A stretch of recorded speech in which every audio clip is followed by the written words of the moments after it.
তো hello' guys, কি খবৰ? আজি আমি এখন বাছৰ ফুট ষ্টেপ বনাবলৈ লৈছোঁ। তো আমি এতিয়া জোখ-মাখ লৈ আছোঁ আৰু কাম আৰম্ভ কৰিম। এখন বহুত পুৰণি বাছ, এইখনৰ পূৰা ফুট ষ্টেপটো পচি তললৈ ভাঙি গৈছে।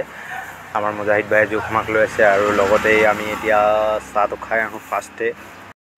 তো চাহ-তাহ খাই আজৰি, কাপ খালী, টেবুল চফা। তো আমি আকৌ এতিয়া কামত লাগিমগৈ। আমাৰ ৰিহান ভাইয়ে পানী খাই আছে আৰু এইখনৰ এইফালে পাইপডাল লগোৱা হ'ল আৰু আছে কাম, আপোনালোকক দেখাই আছোঁ, চাই থাকক। এইটো বক্স পাইপ লগা,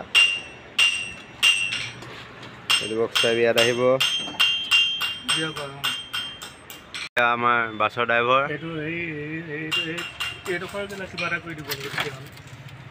এইডোখৰ বোলে কিবা এটা কৰি দিব লাগে, কৰি দিম ইনশাআল্লাহ।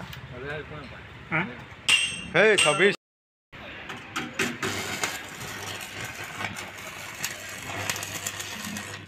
আৰু গাইজ, এনেকৈ কাম চলি থকাৰ মাজতেই আমাৰ গ্ৰেজত WWE খেলো দেখিবলৈ পোৱা যায়।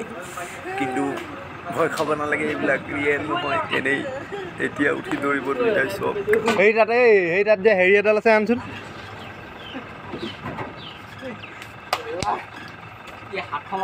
মোটামুটি চিৰিৰ কাম ইমানটো হৈছেগৈ আজি, আৰু এইডোখৰ এতিয়া বনাবলৈ বাকী আছে।